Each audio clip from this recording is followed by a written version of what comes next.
All right, Shalom. First and foremost, we want to give all praise, glory, and honor to Yahweh, Ba'Shem, Yahweh Shai, Ba'Shem, HaKadosh. Double honors to the elder apostles of Great Millstone. Salutation and much love to y'all. Come out there pushing out His word in truth and sincerity. And, you know, he's going to do a quick Godspeed, GMS Godspeed, and Lord's will is edifying. All right, and we're just going to hit on the topic of, you know, some of the criteria, so to say, of what the elect will be doing in these last days and how they're going to be showing, all right, who the true men of the Lord are. And it ain't just a lip service, okay? It's about action. Go ahead. God, this is 2nd Ezra chapter 9, verse 7. Says, and every one that shall be saved and shall be able to escape by his works and by faith, whereby ye have believed. Yeah, so by your works, then your faith. Right? You know, going to James, he said, well, faith without works is dead. You know, so you can say you have faith. Matter of fact, let me grab that real quick, because James said it perfectly. What is that? James chapter 2, I believe? I'm here already. You got it? Okay, yeah, go ahead. See, I'm going to start at 2 and 14. Yeah, because, hey, it's a big thing. It's a big difference to say you believe in the Lord, but how do you believe in the Lord? What do you show me that you believe in the Lord? We're showing our faith because we out here every week. All right, we doing videos daily. You know, brothers are flooding the internet. All right, we changed our lives around. We showing you that we believe, but we telling you we believe it. You know, and we showing it through our actions. You know, this is James chapter 2, verse 14. It says, what doth it profit, my brethren, though a man say he have faith and have not works? That's right. So, you know, you got these churches telling you, oh yeah, it's all about faith, but what are you showing? How do you show your faith? Is it by saying that you have faith? Because if I can say I'm an astronaut, but that doesn't make me an astronaut. I have to prove that I'm an astronaut by my works. Okay, I got to go to. Have I been to space? Have you been to the on a spaceship? How the hell are you an astronaut? You ain't even stepped foot in a spaceship before. So how do you say you have faith, but you haven't even took the first step? You know, you don't even fear the Lord yet. You know, that's the first action, you know, that you got to take, fearing the Lord. That's it. Go ahead. It says, can faith save him? Can faith save you? Oh, I believe. Right. Yeah, man, you can be, again, using that example of the astronaut, you can be whatever you want out of your mouth. But is that the facts, you know? Right. Go ahead. It says, verse 15, if a brother or a sister be naked and destitute of daily food, verse 16, and one of you say unto them, depart in peace, be ye warmed and filled. That's spiritually talking about this truth, you know? Because so here it is, these people claiming they have faith, but what are you doing? You're not comforting the flock, you're not feeding the sheep, you're not doing nothing for the Lord, you know? So what are you doing at the end of the day? The question is, what are you doing for the Lord to prove your faith? You know, and you know, and not everybody's a teacher, not everybody's a prophet, but you got to look. The pinky toe don't do what the nose does, right. But it serves a purpose. It's doing something. Or even your big toe, you cut your big toe off, you barely can stand, keep your balance. Right. So what are you claiming to be a faithful man or a woman, whatever? What are you doing though? Are you helping? You could be a help. You could do this. You could do something. You can't just say, "Oh, I believe in you." How about you, my son? And you're not doing. You just thumbing up videos and shalom. That ain't gonna save you, man. Right. That's why in the 2nd Ezra we read by the works and the faith, man. Right. If I may say too, like, you know, that word love is used loosely around this society. Love is a verb. You can say faith is a verb too. Yeah. You know, a verb is an action word, meaning there has to be an action behind it. You see what I'm saying? If you love somebody, well, show me you love me. All right? If you have faith in me, well, show me you got faith in me. You see? Nigga, that's the word. Look, if you truly love somebody, you don't have to, hey, I love you. Right. You don't have to say that because your actions are going to show them that you love you. That's it. Or that you love them, you know? Right. And that's what the Lord's looking for, man. That's why he said, with their mouth they draw nigh unto me, but their hearts is far from me. Right. Because yeah, you saying you love the Lord, but you doing everything contrary to what he says. Right. You know, that's what you call a hypocrite. That's it. It says, be ye warmed and filled, notwithstanding you give them not those things which are needful to the body. Yeah, exactly, man. Which is needful, which is this word. Right. The Yahweh said, man shall not live off of bread alone, but off the words, you know, roughly paraphrasing, off the words, man, of Yahweh Shai. So these are the needful things. So, and if you have faith, this is what you're going to do. You're going to feed the sheep. Right. You're going to express this word. You're going to push it out there, man. Whether you a prophet or not, you got to, again, show. Actions speak louder than words. So you show, like in our daily lives, we walking around, and we're not saying, "Hey, you Israelite." You're going up to every single person that, no, but we're showing them through our actions that there's something different about this man. Right. And let me inquire why this man's so different. Or somebody that used to know you, man, he used to be a grimy ass nigga, but now you're different. They're gonna consider it because the actions, man, the way you walking. You know? Right. This is like a perfect verse too, because it's telling, it's like, hey, you tell someone to go and be warm, but you don't give them shit to be warm with. Yeah. Hey, a storm's coming. A storm, you know what I'm saying? But don't. Hey, you got 18 umbrellas. Like, hey, it's about to rain, but don't give them one. Yeah. So what are you profiting them, telling them a storm's coming, or telling them to go be warm, when you're not doing anything to help them be so, or showing that they can be warm by this? If I give you this, if I give you this umbrella, all right? It goes on to say, what doth it profit, verse 17, even so faith, if it hath not works, is dead being alone. So if you have faith, you claim you have faith, right? And you have work. If you don't have any works, your faith is useless, man. Right. You don't have. That's not even faith at the end of the day. And that's a lot of you so-called, you calling yourself Israelites, but you have no works, man. Right? And and it has to be in the proper order. You know, you can't just do what you feel like is right. This is according to the scriptures, man.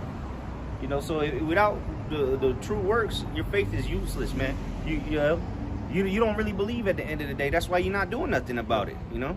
Unprofitable servant. Mm-hmm. And what, the Lord, and what the Lord said in Luke 12 about the servant that knew the will of the master and didn't do it, he got more stripes than the one that didn't know nothing. You know, so you claiming you have faith, you know you an Israelite, but you're not doing nothing about it. You know, like that. Even sending tights would show that you actually believe. You know, we're not demanding you to send tights, but that's according to that's what the law tells you to do. That's what the scriptures say. If you believe, you would do it. You know, if you believe, you would come out. You would try to look up. You can't say there's no camps near me. That's a lie, man. Right. There's camps everywhere in the world. You know, in every major city. There's really no excuse. All right, even standing on the outside on a consistent basis, week in and week out, that's showing your faith. That's showing your faith, and that's, you can say, I'll say that's commendable. You can say, even though that's what you're supposed to be doing. Yeah. It's like you want a cookie for, reasonable doing service. What you're supposed to be doing, right.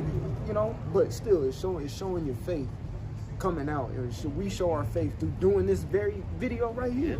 Yeah. I got a precept for you, brother. This is Hebrews chapter 6 and 10. It says, and this is towards us. Yeah. You know what I'm saying? Towards the elect members, Lord willing, we be part of that number. Hebrews chapter 6 and 10. For the Most High is not unrighteous to forget your work. That's right. And labor of love. That's right. So if you have faith, the Lord ain't gonna forget the works that you're doing to prove your faith, man. Because that would make him unrighteous. And the Lord is gonna reward those that continue unto the end, endure unto the end with their works, man. And the works ain't gonna end when the YouTube gets shut down. Right. That's when the real works is gonna begin. Right. The miracles and the multitudes following us. We're gonna have to lead. And if you don't have works now, then you haven't been practicing. It's like you get to the Super Bowl and you ain't practiced a day in your life. Right. Now you're looking stupid on the field, Yeah. Nobody's gonna come to you and ask you what should we do. Right. You don't know. You haven't been practicing. Right. You have no works to prove. You have no credentials. Like if somebody, let's say you graduated from whatever university they got out here, and then you go apply for a job, and it's a dude applying for the job. He got 30 years experience, and you got a piece of paper that says you graduated from such and such. I'm leaning towards the man with experience. He know what he's doing. You just read some books and sat in the classroom and don't know a damn thing because you have no experience. Right. You have no works. So you can say you let's say you applied to be a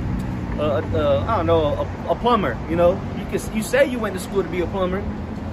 You calling yourself a plumber, but are you a plumber? You have no works. You can't call yourself a plumber. You ain't never unplugged the toilet in your life. You ain't never traveled. Exactly. And that's it, like brother said, and much experience coming through traveling. Like brother said, It says, which ye have showed towards his name, and in that ye have ministered to the saints and do minister. Yeah, and do minister, man. That's what we're doing. Look, that's part of the words, ministering. All right, ministering means to serve. We're out here serving our people. We're telling our people the truth, telling them to come back, you know, to their true nationality. You ain't black, you're not Latino, not Native American, and then change your life. All right, you start changing your life.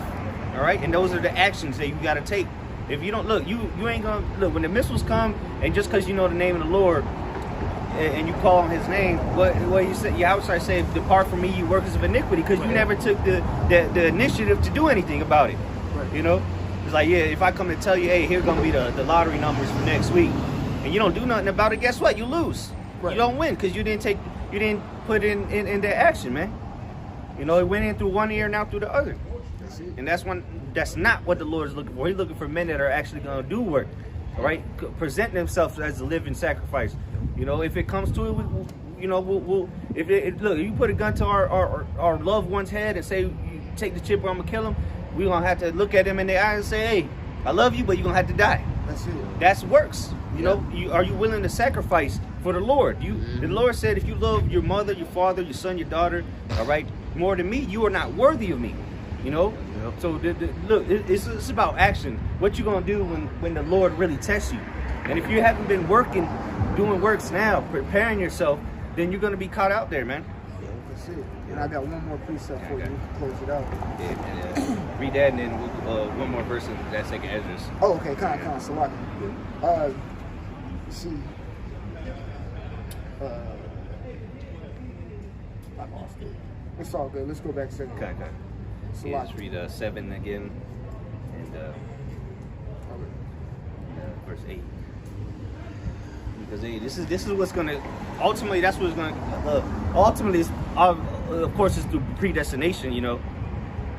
But you know, those that were predestinated to receive salvation, they're gonna be doing things to in the sight of men to show you, look, this is the way. Right. Yeah. This is 2 Ezra chapter 9 and 7. It says, and every one that shall be saved and shall be able to escape by his works. Escape what? What are they going to escape? The horrible times that's about to take place on this earth, man. That's right. The time of Jacob's trouble. Death and destruction, nuclear destruction, okay? It's going to get real bad out here, man. You thought 2020 was bad. Wait till January 1st, man. Yeah.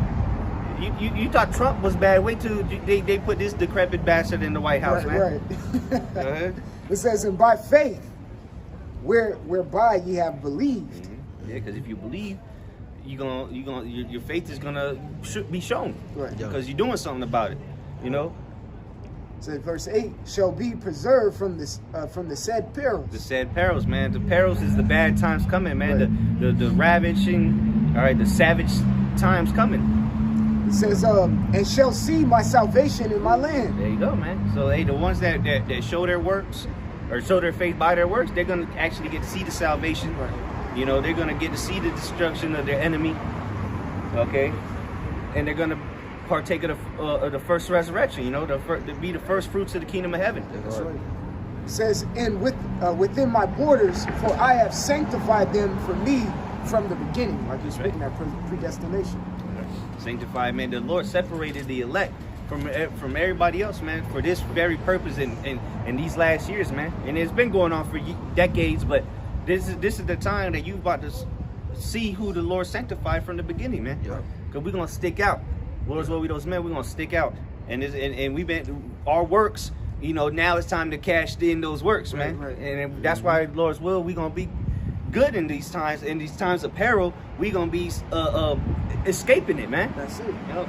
But the wicked, the ones that don't want to take heed to the word, what they gonna? It's gonna in Amos 5 and 6 talk about, like, if you flee from a bear and met a lion, or you went in the house and lean your hand on the wall and the serpent bit you. So look, there's no escaping for the wicked. Right. But for the elect, do their works and their faith, all right, showing their belief. That's what's gonna have them escape the said perils that are coming. You know. That's it.